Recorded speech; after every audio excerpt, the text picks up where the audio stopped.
In order to update graphics driver on Windows 11, you need to first use the Windows Update.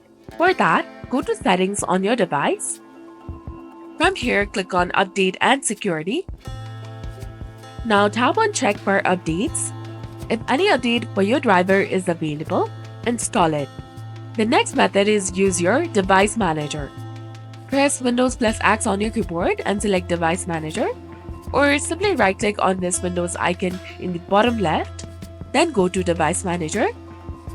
Go to Display Adapters that you will find between disk drives and firmware. Expand the option, select your driver, and then right-click on it and update your driver and search automatically for drivers. You can also download from manufacturer's website. If you have NVIDIA, AMD, or Intel graphics, you can visit their official websites to download the driver. You can also use the manufacturer's software. For NVIDIA, you can use GeForce Experience, and for AMD, you can use AMD Adrenalin software, and for Intel, you can use Intel Driver and Support Assistance. Remember to restart your PC after updating to apply the changes. So this was all about it. If you found this guide helpful, please like, share, and subscribe. Thanks for watching. See you in the next one.